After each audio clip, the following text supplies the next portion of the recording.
TVS লাইমলাইটে আপনাদের সবাইকে স্বাগত জানাচ্ছি। আমি মোহনা হোসেন। দর্শক, আর মাত্র কয়েক ঘন্টা পর পেছনে ফেলে যাব আমরা 2024 সালকে এবং পা রাখবো নতুন বছর 2025-এ। পুরো বছর জুড়ে আমরা বাংলাদেশের চলচ্চিত্র জগৎ নিয়ে, বিনোদন জগৎ নিয়ে অনেক গল্প করেছি, আলোচনা করেছি, সফলতার গল্প বলেছি, ব্যর্থতার গল্পও বলেছি। আজকে যেহেতু বছর শেষ হয়ে যাচ্ছে, আজকে এমন একটা বিষয় নিয়ে কথা বলবো যে বিষয়গুলো আসলে পুরো বছর জুড়ে আলোচনায় থাকার কথা ছিল। কিছু সিনেমা মুক্তি পাওয়ার ঘোষণা দেওয়ার পরও সেই সিনেমাগুলো এবছর মুক্তি পায়নি। কেন পায়নি সেই প্রশ্নের উত্তরটাই আজকে আমরা আমাদের আলোচনার মাধ্যমে খুঁজে বের করার চেষ্টা করব। স্টুডিওতে স্বাগত জানিয়েছি আমাদের এই সহকর্মী সোহেল হাসানকে। সোহেল, স্বাগতম আপনাকে। কেমন আছেন? ভালো। পুরো বছর তো বেশ দারুণ কেটেছে। আমরা বছরে অনেকগুলো শো করেছি, অনেক গল্প বলেছি। আজকের যে গল্পটা, সেটা কি একটু মন খারাপ করা গল্প হতে যাচ্ছে যে সিনেমাগুলো মুক্তির ঘোষণা দেওয়ার পরও মুক্তি পেল না? এই তালিকায় কোন কোন সিনেমা আছে এটা একটু জানতে চাই আপনার কাছে। মোহনা, আমাদের মানুষের মানে জীবনযাপনে সবচেয়ে বেশি আলোচিত হয় না পাওয়ার গল্প। তো প্রাপ্তির বিষয়টা আসলে সবসময় মনে থাকে না। সারাদিন পর আসলে আমরা কি পেলাম না, এই কথাটাই আসলে খুব বেশি মাথায় থাকে। সেটাই মুখ্য হয়ে ওঠে। বছরের শেষে এসে যদি পুরো বছরের একটা হিসাব টানেন বাংলাদেশি সিনেমায়, তো ব্যর্থতার কথা তো আসবেই, সফলতা তো আমরা জানি, কিন্তু সফলতা এবং ব্যর্থতা দুটি একই সাথে মানে সংযুক্ত থাকার বিষয়। ব্যর্থ না হলে সফল, সফল না হলে ব্যর্থ। তো যে প্রসঙ্গ নিয়ে আপনি শুরু করলেন তার সঙ্গে আমিও যোগ দিতে চাই যে বাংলাদেশি সিনেমায় গত কোভিডের পর থেকে ধীরে ধীরে অগ্রসর হচ্ছিল বা হচ্ছে এখনো। প্রতি বছর একাধিক হিট ছবি বা সিনেমা সেগুলো প্রেক্ষাগৃহে আসছে।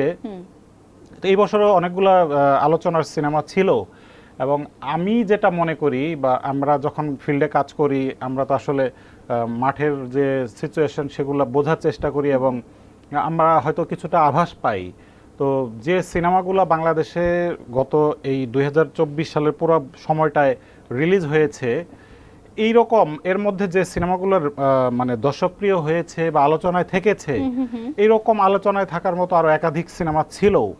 এবং একটু কয়েকটা নামগুলোকে একটু বলবেন? কয়েকটা নামের মধ্যে আমার কাছে যেটা মনে হয় যে নীল চক্র নামে একটা সিনেমা, সেখানে আপনার মন্দিরা দেবী এবং আরফিন শুভর যে রসায়ন, জঙ্গলি নামে একটা সিনেমা, তারপর আপনার এখানে রয়েছে মধ্যবিত্ত নামে একটা সিনেমা, এইরকম মেকআপ নামে একটা সিনেমা অনেকদিন থেকে রিলিজ হয়। 2024 সালেও সেটি রিলিজ হওয়ার একটা সম্ভাবনা তৈরি হয়েছিল, কিন্তু কোনো কারণে একটা প্রশাসনিক জটিলতার কারণে সেটি আটকে গেছিল।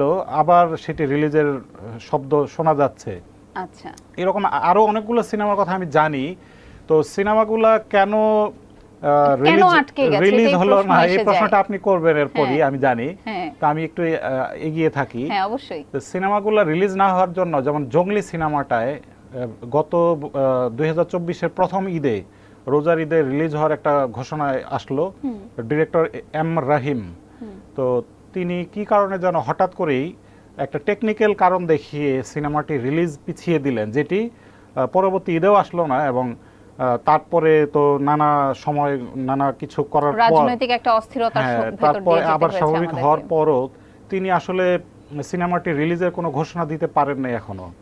নীল চক্র নিয়ে যে কথাটা ডিরেক্টর আসলে সোশ্যাল মিডিয়ায় বা গণমাধ্যমে বলেছেন, যে তিনি আসলে মূলত ব্যবসায়িক লাইনটা নিয়ে শঙ্কিত, যে তুফান সিনেমা যেভাবে ব্যবসা করেছে সেটি যদি কোনো কারণে না হয়, যেমন নীল চক্রে হয়তো ভাইরাল কোনো বিষয় নাই আমি মনে করি, যেমন তুফান সিনেমায় গানগুলো ছিল ভাইরাল, তারপর এখানে শাকিব খানের যে প্রেজেন্টেশন, তারপরে আরো অনেক কিছু ছিল, ইন্ডিয়ান মিমি চক্রবর্তী, অনেকগুলো আকর্ষণের জায়গা ছিল। কিন্তু নীল চক্র একটা ভালো সিনেমা, গল্প ভালো, মেকিং ভালো, কিন্তু ডিরেক্টর শঙ্কিত যে এটার ব্যবসা কি হবে। আমরা তথাকথিত বাণিজ্যিক সিনেমা বলতে যেটা বুঝি সেটা হয়তো সেখানে ছিল না, উপস্থিত ছিল না। আচ্ছা, আর সবকিছু মিলে মিঠু খান এটার ডিরেক্টর, তিনি খুব বেশি কনফিডেন্ট না, এই জন্য হয়তো পিছিয়ে দিয়েছেন।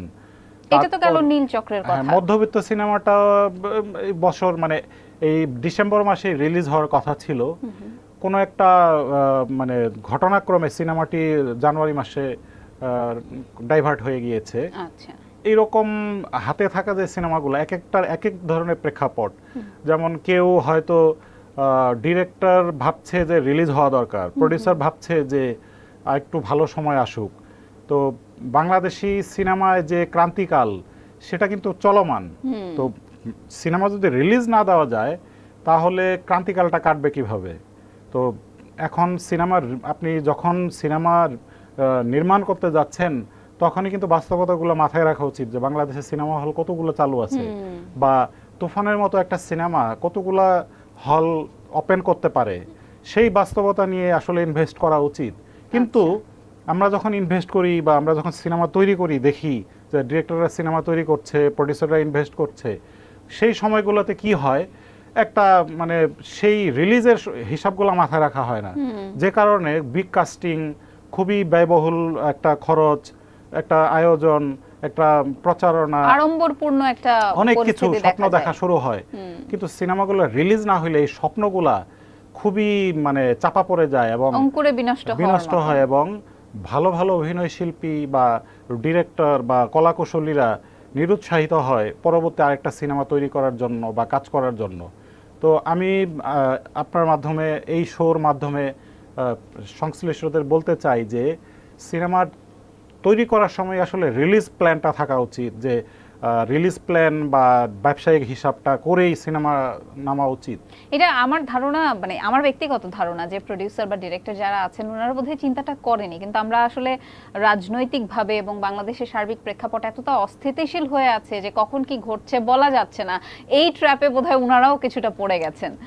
বিষয়টা আসলে এরকম নয় মোহনা, আন্দোলনের যে সময়টা, জুলাই বিপ্লবের যে সময়টা খুব বেশি সময় ছিল না, অল্প সময় পরে কিন্তু আবার থিয়েটারে সিনেমা চলে আসছে। এবং আপনি জানেন যে বাংলাদেশে এখন বিনোদন স্পটগুলোতে প্রচুর মানুষের মুভমেন্ট, এবং সিনেমা হলগুলোতে যাচ্ছে, সবাই যাচ্ছে, সবকিছু স্বাভাবিক হয়ে গেছে।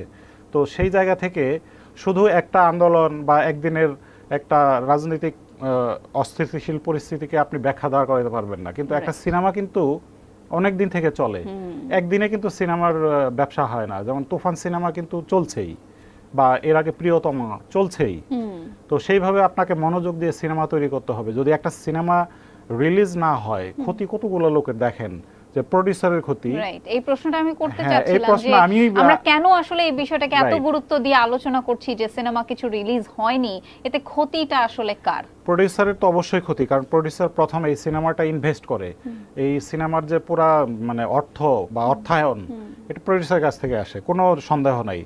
এবং প্রোডিউসারের পরের যে পার্টটা, যে এখানে অভিনয় শিল্পী, ডিরেক্টর, কাহিনীকার বা সবাই প্রচন্ড একটা টিম স্পিরিট, একদল মানুষের নির্ঘুম প্রচেষ্টা বা কাজ বা সময় ক্ষেপণ, সেগুলোকে নিয়ে এই লোকগুলো একটা স্বপ্ন দেখা শুরু করে। তারা তো পেশাদার অভিনয় শিল্পী বা কলাকুশলী। তারপর যেটা হয় যে এই সিনেমাটা যখন প্রেক্ষাগৃহে যাবে, যদি না যায় তাহলে প্রেক্ষাগৃহ নতুন সিনেমা পেল না। নতুন সিনেমা না পাওয়ার কারণে প্রেক্ষাগৃহগুলো বন্ধ থাকছে, বন্ধ থাকার কারণে প্রেক্ষাগৃহে দর্শক যাচ্ছে না, দর্শক বঞ্চিত হচ্ছে ভালো সিনেমা বা নতুন সিনেমা দেখা থেকে। তাহলে কতগুলো পার্ট হয়ে গেল, প্রোডিউসার, ডিরেক্টর, কলাকুশলী, অভিনয় শিল্পী, হল মালিক, দর্শক, তার এবং সামগ্রিকভাবে যদি আপনি চিন্তা করেন হোল ফিল্ম ইন্ডাস্ট্রি। তো সিনেমাটা যদি রিলিজ না হয় তাহলে ক্ষতি হয় পুরা সিনেমা ইন্ডাস্ট্রির। তো সব কিছু মিলে এই বিষয়গুলো যদি আমরা যদি সিনেমা নির্মাণের আগে ভাবি, এবং আমরা প্রত্যাশা করি যে যে সিনেমাগুলোর কথা আমরা বললাম এর সঙ্গে আরও সিনেমা রয়েছে, এই সিনেমাগুলো যদি নতুন বর্ষ 2025 সালে রিলিজ হয়, এই স্বপ্নগুলা হয়তো ভেঙে যাবে না। যারা এই স্বপ্নর সঙ্গে যুক্ত, বা হল মালিক, দর্শক, অভিনয় শিল্পী, প্রোডিউসার, সবচেয়ে বড় যে অবদান প্রোডিউসারের, সেই অর্থ যদি না আসে আসলে এই স্বপ্নগুলাই দেখাই হয়তো না, কখনোই না। আর সিনেমাগুলো রিলিজ হলে মানুষের মনে একটু অনুপ্রেরণাও বোধহয় কাজ করবে, আমরা প্রত্যাশা করব যে 2025 সালে যে সিনেমাগুলো আলোচনার জন্য তৈরি হয়, মানে রিলিজের জন্য আলোচনা হয় বা উদ্যোগ নেওয়া হবে, সেগুলোকে আমরা সম্মিলিতভাবে যেন চেষ্টা করে মুক্তির দিকে, আমরা মুক্তির দিকে এগিয়ে দিতে পারি বা মুক্তি দেওয়ার জন্য সহযোগিতা করতে পারি সবাই মিলে। এই প্রত্যাশা থাকবে। অসংখ্য ধন্যবাদ সোহেল আপনাকে। একটা শেষ প্রশ্ন করতে চাই, যেহেতু বছর শেষ হয়ে যাচ্ছে, আপনি দীর্ঘদিন যাবৎ কাজ করছেন, বিনোদন জগতের বিভিন্ন বিষয় নিয়ে আপনি অ্যানালিসিস করেছেন, সেই জায়গা থেকে 2025 সাল নিয়ে বাংলাদেশের চলচ্চিত্র জগৎ বা বিনোদন জগতে আপনার প্রত্যাশার জায়গাটা একটু জানতে চাই। মোহনা, চলচ্চিত্র জগৎটা খুবই সম্ভাবনাময়। প্রতি বছর আমি তো বললাম যে তুফান সিনেমাটা দেখেন, যে দর্শকের যে উৎসাহ, আমি নিজে দেখেছি যে যারা আসলে 2024 সালের আগে 23 সাল বা 22 সালে বা আরও আগে থেকে বাংলা সিনেমা নিয়ে যাদের এক ধরনের কেমন যেন একটা অবহেলা ছিল, তো আমি তুফানে এবং প্রিয়তমায় সেই দর্শকগুলোর দেখেছি। আমি নিজে সিনেমা হল ঘুরেছি, আমি নিজে একাধিকবার শো দেখেছি, কারা আসলে সিনেমার দর্শক বাংলাদেশে আমি মফস্বলেও দেখেছি। তুফান সিনেমা যখন রিলিজ হয় বা সর্বশেষ দরদ, আমি মফস্বলের সিনেমা হলের সামনে দাঁড়িয়েছিলাম যে আসলে এখানে কে যায়। তো সেখানে প্রত্যাশা অনুযায়ী যে দর্শক যাওয়ার কথা, যে ক্যাটাগরির দর্শক যাওয়ার কথা, তারা যাচ্ছিল এবং যাবে। তো এখন প্রযুক্তির ব্যবহার এবং আধুনিক যে প্রেজেন্টেশন, বিশ্বায়নের প্রভাব, সব কিছু মাথায় নিয়ে অনেক ডিরেক্টর বা প্রডিউসার সিনেমা তৈরি করছে। আর প্রেক্ষাগৃহগুলো হয়তো ধীরে ধীরে আধুনিকায়ন হবে সরকারি সহযোগিতা যদি থাকে। তো সব কিছু মিলে সিনেমা অঙ্গন চাঙ্গা হবে এবং 2025 সাল বিনোদন জগতে যে অগ্রসর হওয়ার কথা সেটা হবে আমি মনে করি। ধন্যবাদ সোহেল, অসংখ্য ধন্যবাদ আপনাকে, আমাদেরকে আশার বাণী শুনিয়ে শেষ করেছেন। দর্শক, আপনাদেরকে অসংখ্য ধন্যবাদ, এতক্ষণ আমাদের সাথে ছিলেন। আশা করি আমাদের আলোচনা আপনাদের ভালো লেগেছে। ভালো লাগলে আমাদেরকে কমেন্ট করে জানাবেন যে আরো কি কি বিষয়ে আপনারা আমাদের কাছ থেকে জানতে চান। সবাইকে নতুন বছরের শুভেচ্ছা।